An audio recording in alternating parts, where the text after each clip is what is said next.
welcome to all of you. I think some people will join at the beginning, the first minutes of this meeting. My name is Grégoire Coustet. I'm the Executive Director of the French CIF. Many of you know the French CIF, but some don't among the people that are listening to this event today, this webinar. So I just want to do a short introduction about the French Sustainable Investment Forum. Just to tell you, it's a multi-stakeholder association. Our members are asset owners, asset managers, providers, but we are also open to civil society. We have unions and NGOs among our members, and also some individuals, academics, journalists, and lawyers. What we do advocacy on French regulation. We support academic research at European level. We organize the Sustainable Investment Week to reach the retail investor here in France. We do dialogue and engagement with French companies on sustainable issues. And we did recently work on tax avoidance. We produce a notebook also on various topics. I told about the tax avoidance, which is a recent one. And we did one on supply chain risks. And very soon we'll have new ones on biodiversity and poverty and human rights. So that's it for the French CIF. We know globally that there's a certain fatigue with the webinars in this COVID period because there's plenty of every week, every day almost. But we are really happy to organize this one because we think nutrition is a key question and a question that the current crisis has emphasized. So we're really happy to have it, and at the same time we're going to keep it in an hour to make it pretty short. So we're very happy to have the Access to Nutrition initiative with us today. I want to thank the team for helping organize the event, and those who are with us today, Inge Kauer, who's Executive Director, Mark Wijne, Research Manager, and Rachel Crossley, Senior Advisor. We also will have Francesca Suarez from Mirova after some of the presentation. We wanted to share her experience and her investor perspective on the topic. So she will talk after the team of Access to Nutrition initiative. Before starting with the Inge Kauer, just remind you some practical issues for the speakers in general. Please remind to stay on mute when you are not talking. It's a better quality for everybody. And for all participants, at the end of the session, there will be a Q&A session. So please use the button on the bottom of your screen. It's called Q&R. It's a question et réponse en français. It's better to use this one than the other button, Converser, which can also be used. But if we want to centralize the questions, that would be better that we use precisely this button. Inge, the floor is yours. And please, I know that you're going to introduce the ATNI and then share with your colleague the floor. Thank you, Greg, and thank you, French CIF, for hosting this webinar with us. We're very grateful. For us, it's really important to meet with investors. Investors are key in our theory of change to make the change happen within the companies, the food and beverage companies and retail companies that we are assessing. So we're very grateful for this webinar, and also thank you all for joining this webinar. It's great to meet you virtually, and I hope that this will be the start of a longer relationship. Also, thank you for Francesca for giving your perspective later on in the webinar. I will do a very brief introduction on the Access to Nutrition initiative, and then my colleague Mark Wijne, Research Director with ATNI, will provide you some background on our recent COVID-19 project and the company responses to COVID-19, and then Senior Advisor Rachel Crossley will take over and talk about our new investor expectations on healthy diets. In terms of the Access to Nutrition Foundation, we were established in 2013. We were incubated by the Global Alliance for Improved Nutrition to assess companies on their reaction to malnutrition. And we were really set up to provide indexes, but also other assessment tools to see what progress companies are making to tackle both undernutrition as well as obesity and diet-related diseases and overweight. If you look at our key characteristics, which are on the next slide, I would like to highlight a few points. We are really an evidence-based organization, so research is in the heart of everything that we do, and we find it very important to be transparent and objective and independent. It also means that we do not receive any funding from the companies that we assess. We are funded by governments and foundations like the Bill and Melinda Gates Foundation to ensure that we can have that independent position. In everything that we do, we find a multi-stakeholder approach important. So we invite all stakeholder groups involved in nutrition, from the companies, civil society, investors, academic institutions, and also international organizations to provide input on our methodology and other work. We have an independent board and also independent unpaid expert group of international experts on nutrition, and they provide the input on our methodologies. If you then look at the focus of our work is really on creating better diets for all. So all the projects that we're doing, indexes, country indexes, specific action research on topics, it's all focused on what can companies do to take action to tackle all forms of malnutrition. And our focus is on several categories. So we look at the governance and management systems of the companies. What are their strategies? What are their management structures to ensure that they improve nutrition? And we focus very much on product reformulation. In the end, the products are key, of course, in changing the diets of the consumer. So we look at what targets do companies have in place on product reformulation and innovation and food fortification. We also do actual assessments of what is the nutritional qualities of the products that these companies sell. We look at accessibility and affordability of products. At the marketing, is the marketing responsible? And we focus there on both adults as well as children. We look at what companies are doing to create the best employee health. In the end, employee health is crucial to create higher productivity, and there are a lot of issues related to employee health. So that is an important focus of our work as well. And we also look at broader consumer health and wellness and education to consumer to improve healthy diets. And we look at labeling. We also look at responsible lobbying. How are these companies lobbying? How is their engagement with stakeholders? Is lobbying in support of public health or actually against public health? And so we have an extensive framework on that.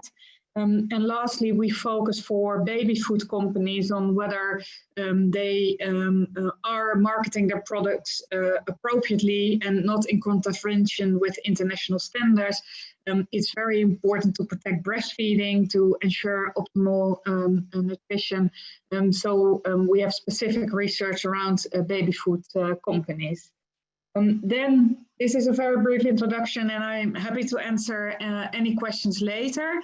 But I would like to hand over to Mark to describe one of our most recent projects, nutrition responses from the private sector to COVID-19. Mark, the floor is yours. Thank you, Inge. Just Mark, maybe 1 second. I think you share your screen, and we have both slides, the one you're displaying and the one after. I don't know if okay. you can. Let me see if so that can be a little bit bigger. Yeah, it needs to be full screen mode, Mark, not presenter mode. Yeah, let me see where I can switch to the full. Maybe I should just end and share again. Sorry for this. No, I see that. It can be better if just you focus on the slide in particular. Do you still see my slides, or is it? Yes, we do see your slide. Mark, I think it's the symbol there. Yes, that one. Let me see if this works better now. Yes, yeah, it's good now. It's great. Okay, yeah, thanks for alerting me there. Yeah, as Inge said, I'm a research director in the Access to Nutrition Initiative, and looking at the categories Inge just described, we have prepared a number of indexes or rankings of global food manufacturers, which we do through an extensive process of engaging with companies to get very detailed results on all of the categories just shown. But when the pandemic struck early this year, we thought that that's something which we really also had to look at and see how companies in the sector that is so crucial for public health and for well-being are responding to this crisis. And one of our donors, the UK government, really specifically also encouraged and supported us to do so. So that's why we started developing first a short framework based on the same categories as Inge described, and see for each of these topics what are the things we would like companies to do, and then try to see what initial reactions in March, April, May were, and later on up to October when we presented our second report. So the idea, as with all our indexes, is to focus on best practices and encourage positive change. So not to only do naming and shaming, but really see what, if any, best practices we could find. But of course, also being critical and pointing out that if there were real areas of concern. To do that, we looked at the 39 food manufacturers, which somehow were already included in our previous indexes. That's our global or worldwide index, the spotlight of country indexes we've done in India and the United States, and the specific assessments on the marketing of breast milk substitutes and the compliance with international standards there, as Inge explained. So apart from looking at these 39 specific companies, we also on a weekly basis monitored what other stakeholders, both in civil society, academics, industry associations, were reporting on the response to the virus and the pandemic. And that resulted, after we published the framework in July, in a second report in October, where we found these, well, about 10 key themes or emerging themes. And I will shortly mention all of them. First of all, not surprisingly, consumer behavior changed. More people eat at home or in home, and that's directly affecting the company's results. If we look at the 39 companies, not surprisingly, the companies which have a traditional or natural focus on in-home or providing food for in-home consumption did relatively well and showed often double-digit results in the second quarter of this year, whereas companies who are more reliant on out-of-home consumption, well, did not so well.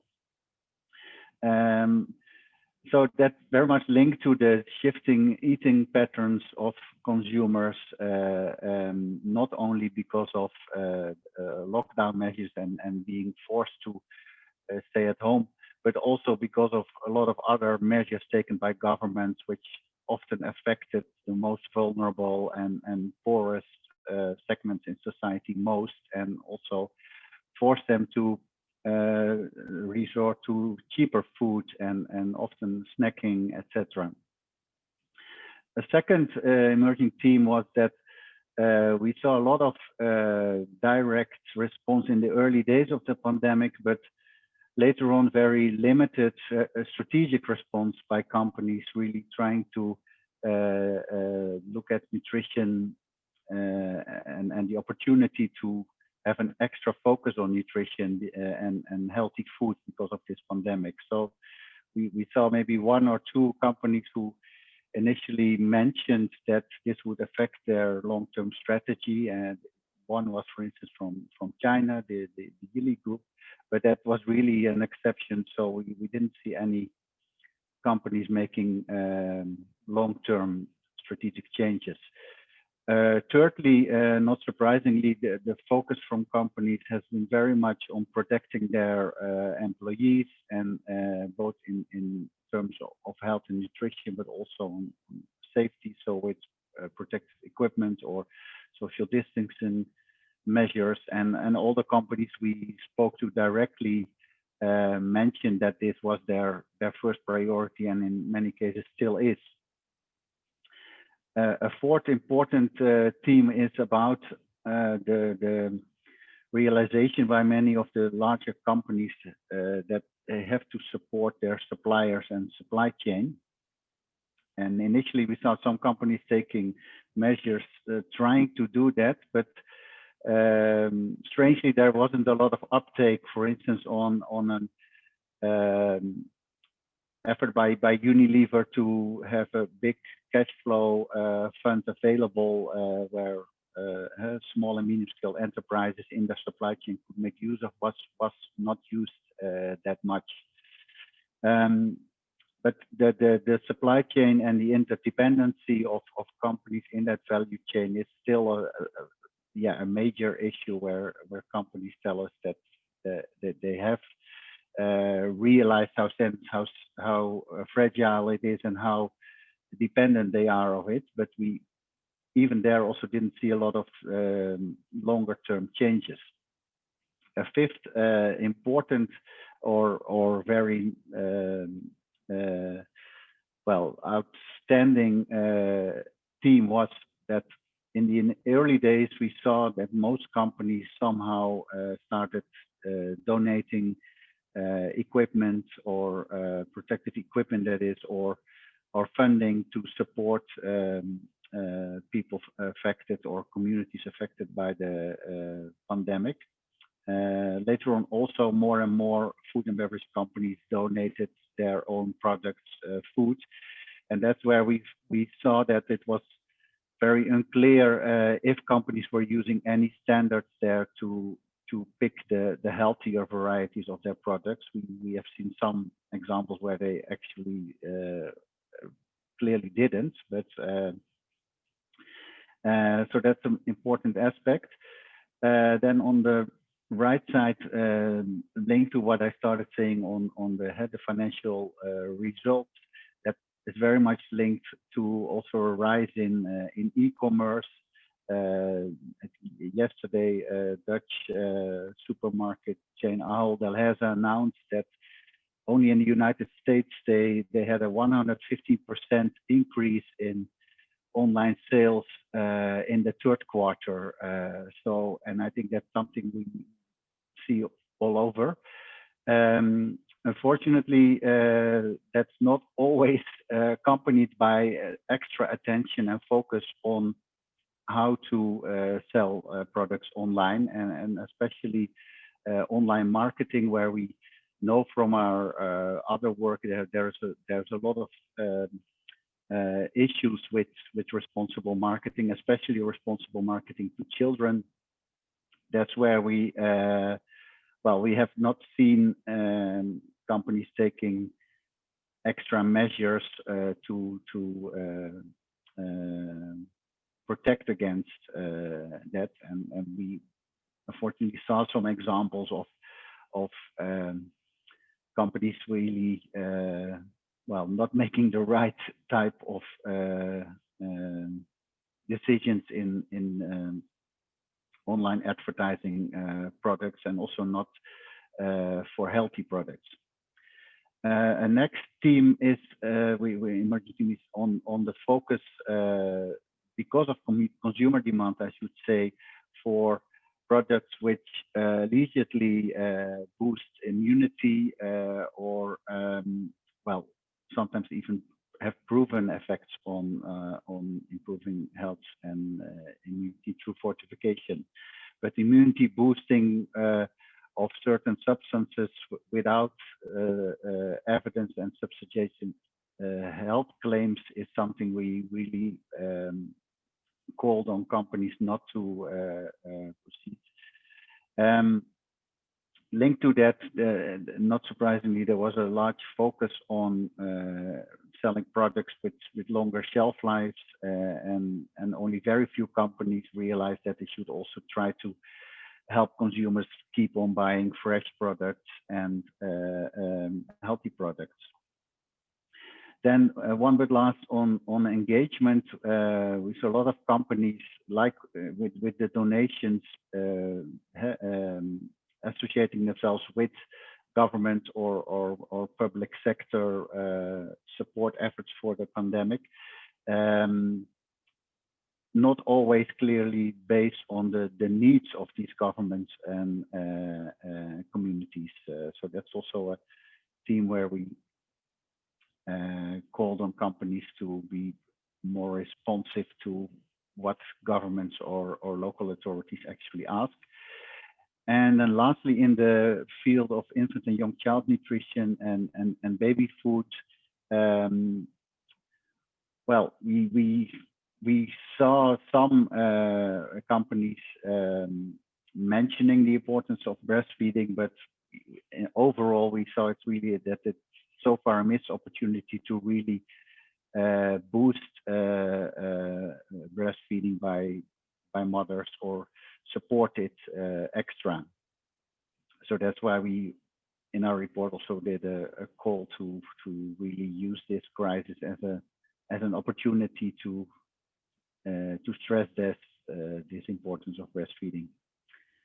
So these are the 10 themes, and for all of them we have a lot of examples of specific company behavior. So I didn't mention a lot of company names here, but they're in the report. And this report is very different from our other indexes in the sense that it's not a ranking, so we didn't score companies or rank them on how they responded to the crisis, as obviously there's no international standards or things to measure what a company should do. The project supported, as said, by the UK government is to do this monitoring of how companies responded to the pandemic for about a year. So we published the second report last month, and now we are starting to work on looking at some specific markets and how companies in these markets have responded. And there we have chosen 3 emerging markets with big populations and possible big impact on nutrition: India, Mexico, and Nigeria. And the last report we hope to publish early next year will be trying to summarize and again put out the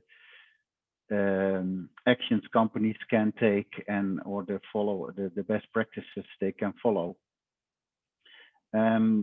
On the second report, for those interested, we organize a webinar with multiple stakeholders November 16th. I can't read what's in the slide myself. Yeah, everybody interested is welcome to join that. That's it, I think, for the COVID project. Back to you, Greg or Inge, or am I directly handing over to Rachel, who will? Yeah, you can hand over to Rachel. Rachel, up to you. Thanks, Mark. Thanks very much. Hello, everybody. I'm Rachel Crossley, Senior Advisor to ATNI. I've been with ATNI since very early days, since inception. And my whole career prior to that was spent in sustainable finance and responsible investment. So I spent 10 years running engagement programs for a couple of investment managers on a whole range of issues. So know some of you, I think, and have hopefully some good insight into how you work and institutional investors' needs. So if we could go to the next slide, please, I'd like to introduce our newly developed investor expectations on nutrition, diets and health. We developed these in the first half of this year and launched them on the 1st of July. A sort of soft launch on our website and among investors in the first instance, as our intention is to do a bigger, fuller launch, as it were, towards the end of this year, once we've secured a large number of signatories and supporters to the investor expectations, which we're well on the way to doing. So there were three key drivers to developing the investor expectations. Of course, we are very much in the middle of the UN Decade of Action on Nutrition. It's very clear that nutrition is central to the 2030 agenda, and good nutrition and diets have an impact on many of the SDGs, while two of them, SDG 2 and 3, are obviously clearly linked directly to this topic. When you look at the graphic on the right that WHO developed, it's clear that good diets and nutrition are central to the delivery of many other SDGs. We felt that for that reason, in fact, with COVID having really brought a spotlight on how critical great nutrition is to health, not just as the argumentation has always been put forwards in the past that we want to avoid increasing rates of diet-related diseases, poor health and poor nutrition are now clearly demonstrated to, unfortunately, make people much more susceptible to being hospitalized or suffering badly from COVID or dying. So that's added impetus and to the argumentation that we need to redouble focus on nutrition across the board. And we particularly would like to increase investor engagement and investor focus on this topic. Beyond that, we have noticed that in many of the big nutrition summits and fora, there is at present a very small or lacking institutional investor perspective and voice. So whereas obviously we're now very used to institutional investors having a large voice and a central role in all the COP meetings, for example, and all the international debates on climate change, we don't yet see the same thing on nutrition, and believe that we really do need to bring the investor voice to those debates. So those were the three key drivers behind developing the investor expectations. If we could go to the next slide, Mark, thank you. Bit of a busy slide, but essentially, as I said, no matter which way you look at it, the world is not on track in addressing all of the world nutrition challenges. That spans undernutrition, not having enough to eat, which leads to stunting, wasting, and many other illnesses, which affects 820 million people. Often accompanied with that is micronutrient deficiencies and several diseases which affect 2 billion people in the world, in fact, because their diets are not diverse enough or just don't include enough micronutrients of one kind or another. Most people assume that afflicts people only really in the developing world, but in fact, there are also cases of overweight and obese people whose diets are not very good, also suffering micronutrient deficiencies. So that spans various countries. And then, of course, we have over 2 billion people who are overweight or obese, with all the associated diseases of diabetes, hypertension, cardiovascular disease, 13 cancers associated with obesity now. So on the bare face of the statistics, we're not winning this battle. The Global Nutrition Report often sets out the results in terms of, or the progress in terms of countries, and the graphic above there shows basically, few countries, if any, are on track to addressing any or all of these issues. So there is an international policy architecture that exists to try to move forwards. The World Health Organization, of course, is the body that sets these kinds of targets. There are 6 relating to maternal, infant, and young child nutrition, and another 3 that are very much related to diet and nutrition, the bottom right there. So essentially, all stakeholders, and we believe including companies and investors, actions to tackle the global nutrition challenges should be orientated within that international policy architecture and designed to make progress and achieve these targets. Next slide, please. So hopefully many of you will have seen the investor expectations. It's a relatively sort of evidence document, but the guts of it are 4 key expectations that are governance, strategy, lobbying, and transparency. So in other words, these are the 4 areas that we believe companies should focus on in terms of tackling nutrition. You will see, and that is the design, that they mirror many other sets of investor expectations on other topics.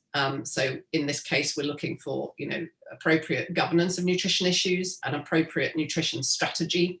And the box on the right there draws your attention to an Annex 1, which really fleshes out all of the specifics that we wish to see in a nutrition strategy that covers the topics that Inge outlined our indexes cover. So obviously all to do with products, new product development and product reformulation, responsible marketing, appropriate use of labeling and claims, appropriate human resource management in terms of supporting nutrition in the workforce and in supply chains. So you'll find in the annex there's a lot of detail in terms of the very specific expectations being set of companies. The third key topic, as Inge mentioned earlier, is responsible lobbying. We're looking here for companies to demonstrate that they have policies and practices, and their disclosure shows that they are lobbying in support of measures that advance public health and help to meet nutrition targets and the SDGs, not lobbying against such measures. And of course, we're looking for good reporting, disclosure, and transparency. To say a little more on the sort of the framing of the expectations and how they're written, they replace what we originally had launched with in 2013, which was our investor statement. That was very much more limited. It outlined nutrition risks and opportunities to investors, but didn't set out expectations. Now that, of course, we've had 2 rounds of collaborative engagement by investors on the back of our global indexes published in 2016 and 2018, and there's much greater clarity and alignment around the international goals and targets and sets of recommendations and standards, it really became clear to us that the time was right and it was appropriate to develop investor expectations, which is why we did it. As Inge and Mark have mentioned, we actually had funding from the UK government because it's particularly supportive and interested in AT&I accelerating and intensifying investor focus on this issue. The other important things to say about the expectations is that we've tried to make sure that they are appropriate for use by investors with whatever style of responsible or sustainable investment, that they're written in investor voice. They should be understood as not an all or nothing proposition. We're not saying that companies must adopt and meet every single expectation in the document, but rather saying it's a menu of options for both investors and companies to choose from. We see them as the basis for investor research on companies, manufacturers and retailers, we should say that these are the two segments that they're designed to cover. The key thing is really that we hope that they provide a basis for consistent engagement by companies, so by investors, with companies, so that investors are really aligning what they're asking of companies in their engagement, rather than making a lot of different and sometimes conflicting asks of companies. If we can go to the next slide, Mark, thanks. So to tell you a little bit more about the time frame for our support of investors and potential for engagement, we will be publishing our next global index in the first quarter of next year. And then we will be organising collaborative engagement amongst the signatories to the investor expectations on the back of those results for the second quarter and onwards throughout 2021. Then in the fourth quarter of 2021, there'll be another US index as well. So but that index actually covers the same manufacturers as the global index, but focuses very particularly on what they're doing in the US market. So that gives another lens for for investors, to focus their engagement on. And so it will roll through forwards through 2022. We're also working on a UK retailer index that will publish in the first quarter of 2022.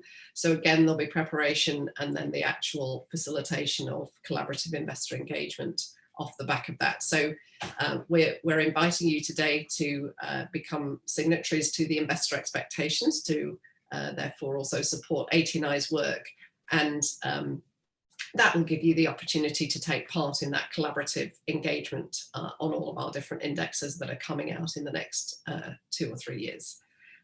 Next slide, please. Yes, so obviously we'd like to invite you to a discussion on not just the investor expectations, but obviously on the COVID project and anything else about the organisation. So I'll hand back to Gregoire to chair that. Thanks, Gregoire. Okay, thank you very much, Rachel. Thank you, Inge. Thank you, Mark. So we're going to the Q&A session. I think we're right on time. It's just perfect.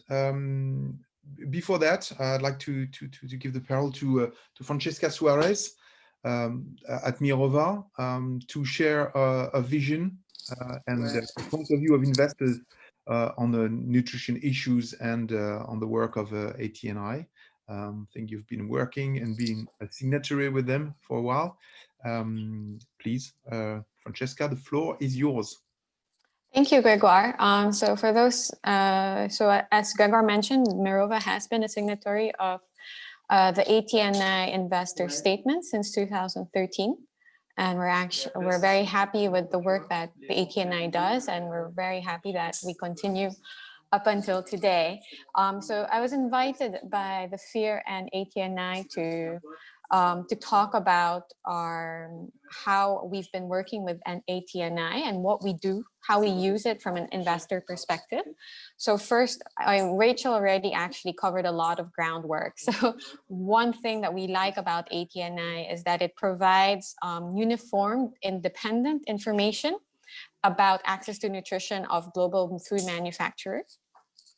So that for us is very important. For those who are in the conference that know how access, getting right information that's comparable and standardized is very difficult. So this is actually very much a good point. Another point is that also provides a lot of information on engagement points. So Rachel mentioned that ATNI also helps investors do collaborative engagement, and I've also found that very interesting. Also, at the same time, it also helps us when we have one-to-one discussions with companies, and then so it also kind of helps move the needle with regards to ATNI. What are you doing? So all investors are uniformed in what they're asking for, because one of the feedback that I get from companies themselves is that investors tend to have conflicting opinions, and so having one framework where all investors, or at least the majority are more or less aligned to is very helpful as well to companies themselves. And secondly, it's also very important in the analysis. So I actually use the different scorecards of each company that are in our portfolios, and those actually feed into our ESG analysis that we use for investment decision making here at Mirova. I don't know if you have questions around that, but happy to answer any. Okay, thank you very much, Francesca. I think we can open the floor to questions. As I mentioned, there's a button at the bottom, Q and R, for questions. So if you can, if you have a precise target, a person in particular you want to ask the question to, please mention it in your question. I have one. Maybe it's for you, Mark. You mentioned the question of responsible marketing, and Rachel did also. I'd like to know if you identify some differences between the companies related to some countries where there are national regulations on responsible marketing, because there are some obligations in France, for example. And do you see some countries, some area where this marketing seems more responsible? From the recent studies you made? Yes, well, I must start by saying that we do not in our indexes, and also not in the COVID report, look at compliance with the law. So what we assume that if regulation is set by governments, that companies do comply, although we see that's not always the case. But yes, I think we see a lot of differences there in responsible marketing, especially when it comes to, as I said, the online field that is expanding and evolving so rapidly, that there are some countries where more regulations or standards are in place, or to what digital or online channels to include. But in many markets that's not regulated at all, and we do see that companies make use of that, both in the positive and in the negative way. So and I think in our report there are quite some examples of what is happening there, and that's very much in line with what we see in our other indexes beyond the COVID work, that this is really an area which requires much more attention, but also study, because there's a lot of debate on, for instance, age limits for children, and what type of marketing children can recognize as marketing and be protected against at a certain age. There's one question, but before that, it's very personal, but I'd like to, because we have regulation in France for that in terms of communication. Can you see, for example, French players good behaviors at international level, or you don't capture this information? I think in our international index, I think we have, I can think of only at least two companies that are known, and Lactalis. I think that we see a lot of difference there, so it would be difficult to generalize on that. But taking these two companies, we see very different performance on responsible marketing indicators. For sure, we have a different vision of Danone and Lactalis on the French market, so I can understand that many would understand that. I think there's I don't know, it's a comment or questions, but Jules Arnaud says that it's very interesting to discuss the role of nutrition on several SDGs. Maybe it's a question for you, Rachel. If there's addings from what you've seen before that you can tell us. Yes, sure. Well, well, we'll circulate slides after the call, of course. But the graphic that I showed, that was developed by the World Health Organization, that of course is part of the UN system and looks across all of the SDGs and the links. So a few examples there being that in terms of SDG 4 on education, for example. Of course, if children aren't well nourished, then it limits their ability to focus and learn well. Some of the aspects of good nutrition, of course, in terms of SDG 6, require access to safe water and sanitation. So I would very much refer people to the WHO graphic that gives you examples there. Some of them, of course, are related slightly more to the food systems agenda, and some of the the crossover between nutrition and sustainability issues. Yeah, there are many examples that map across to all of the other SDGs. I'm going to read the questions because some of the participants might be by phone, so won't be able to see the Q&A side. Another question from Jules. It seems that the link of nutrition and biodiversity is becoming increasingly clearer. How does ATNI visualize the role of food manufacturer to protect biodiversity while ensuring healthy and nutritious food? Yes, thanks. One thing to say is that, of course, since inception, we've focused exclusively and very deliberately and particularly on nutrition. But now we completely understand that there's the food system agenda, and the global community is trying to integrate and advance on a more sustainable and healthy sort of food system. And therefore there is a big need to bring together all of these different dimensions of a food system. So while currently we don't assess companies on, say, biodiversity or some of the other food systems issues, the way that we're going about that is more because we know that, for example, there's the Carbon Disclosure Project, there's the Water Disclosure Project, there's the Forest Disclosure Project, there's the Business Benchmark for Animal Welfare, there's FAIR, of course. So all of these different organizations produce their own benchmarks on different dimensions of the food system agenda. And so essentially what we're doing is we're involved in a couple of different projects where we link to them, where we all discuss, where we're seeing the need to increasingly align.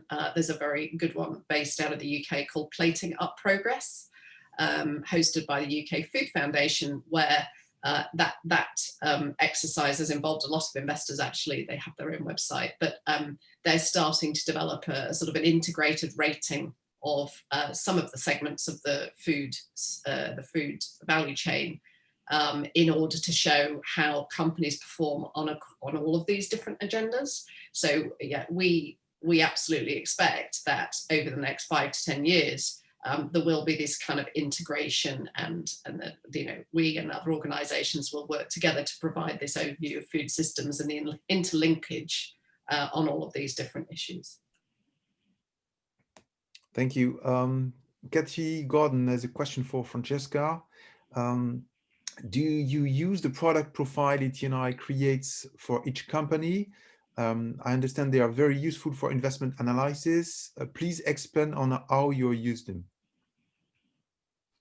Yes, thank you for your question. So yes, we do use the product profile in our investment analysis, and it's actually one of the things that we use the most.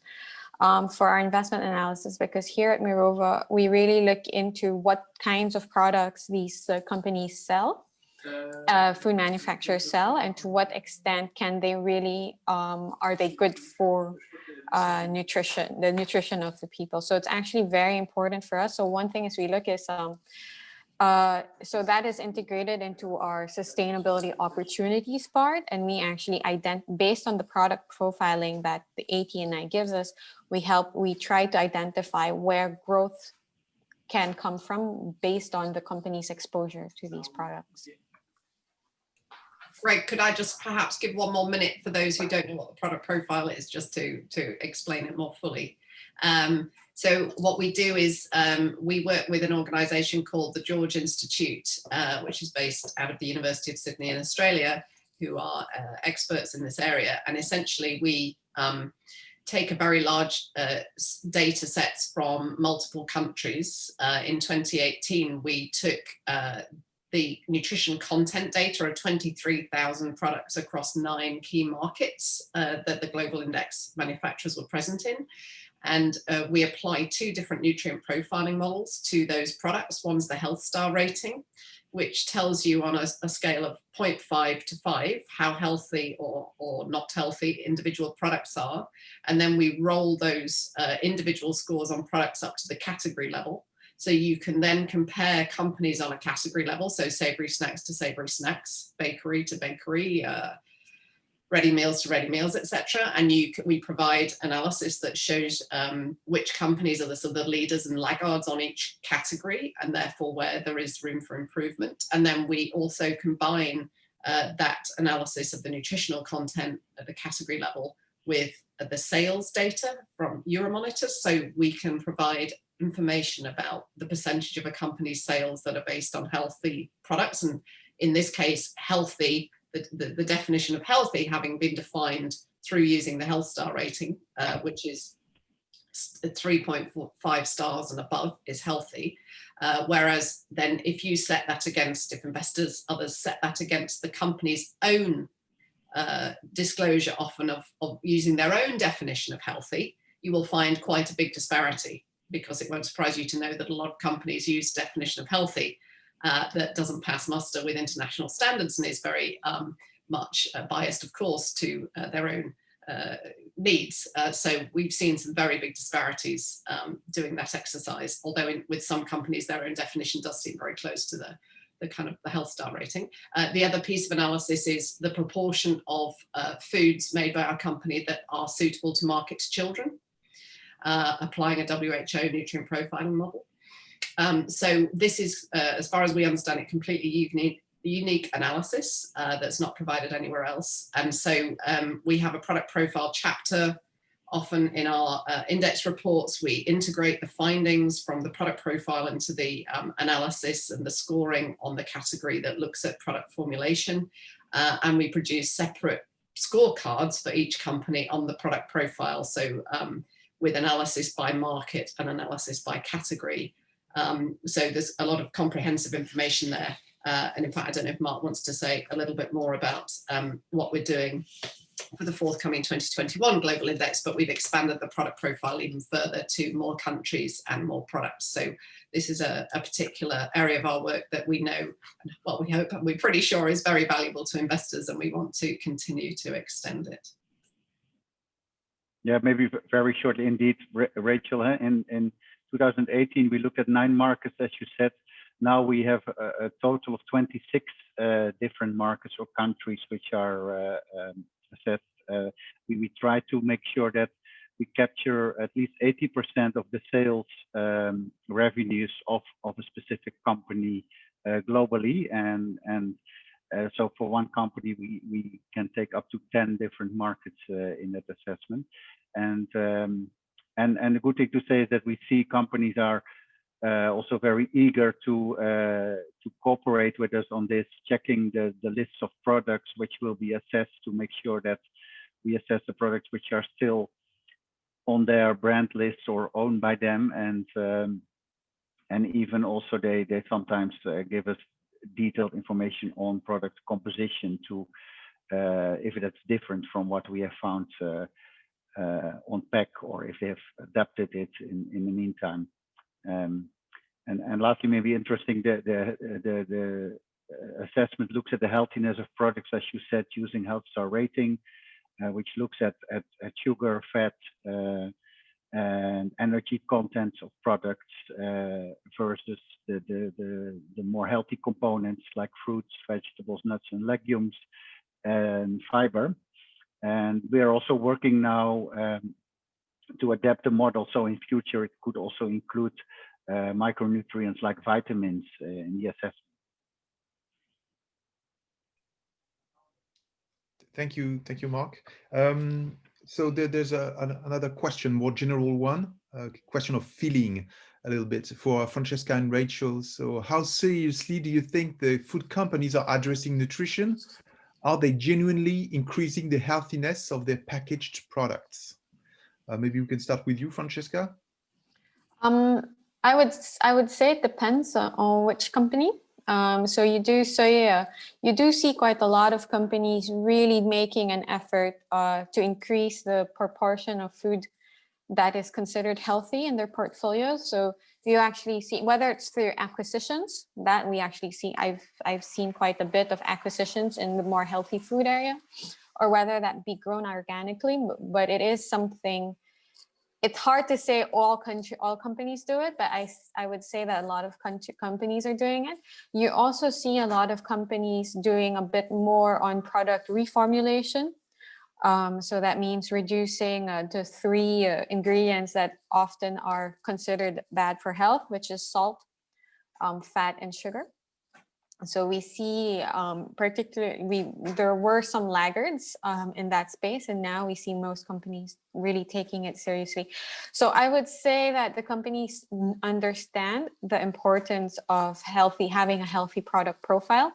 But what I would say is that depending on the company, particularly on what their dedication to being a healthy company is, it varies. But I would say that most of them take it seriously. Yeah, a couple of points extra. I would say, so category B in our indexes provides this analysis of the extent to which companies set targets on both reducing those so-called negative nutrients or increasing the levels of fruit and vegetables, nuts, legumes, as Mark said. We do see quite a variation in terms of whether or not those targets are genuinely tied to the WHO targets and being as stretching, as tough as they need to be, really, to make a real difference to consumer health. But of course, that's where we hope the product profile will come in, is that we will be able to answer that question objectively by looking at companies' performance on the product profile for every index that comes out, and to see whether or not the percentage of healthy products is increasing overall, healthy sales are increasing, and then look category by category to see whether or not those categories are becoming healthier, and whether they're becoming healthier consistently across markets. Because one of the things that the 2018 product profile showed was that, perhaps unsurprisingly, although very sadly, companies seem to be making more effort in developed markets than emerging markets, and the overall healthiness of their portfolios was better in developed markets relative to developing markets, particularly by category. That's hopefully the value of the product profile, to show whether or not there really is genuine improvement over time. Thank you very much, Rachel. There's another question. I think that would be the last one regarding the timeline, from Sarah Carvalho. Thanks for the presentation. So, to which extent would ATNI methodology be applicable to smaller companies, mid-sized food producers? Do you work or plan to work on other nutrition-related industry, such as ingredient manufacturers? That's one for Mark. Mark's involved in a project very specifically for SMEs.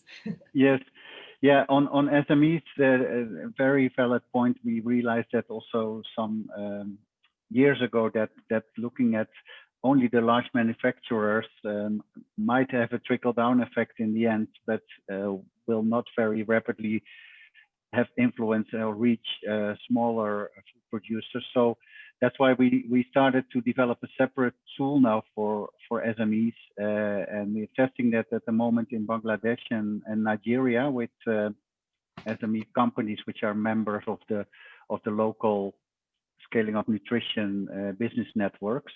And the other part of which I think there's a lot of enthusiasm for that. Also, other countries were asking us for that tool and methodology. I can't see anymore the other part of the question. The other part was whether our methodologies are appropriate to or applied to other segments of the value chain, like ingredients companies.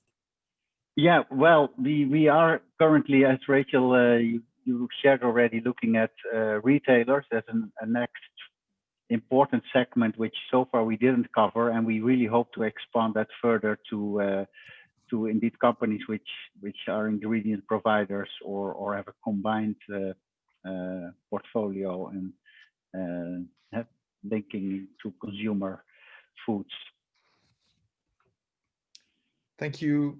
Thank you very much, Mark. Thank you very much to all of you. I think we are at the end of the webinar. The hour is over now. Thank you very much to all of you for being present today.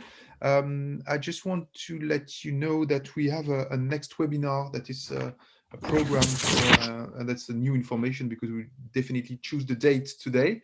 The next webinar would be on forced labor and child labor with the human rights, human resources without border. This will take place Friday, November 27 at 9 o'clock in the morning, Paris time. So thank you again to all of you. We hope to see you soon on this channel, as we can say. Thank you. Goodbye. Thank you. Thank you. Bye. Bye, everybody. Thank you.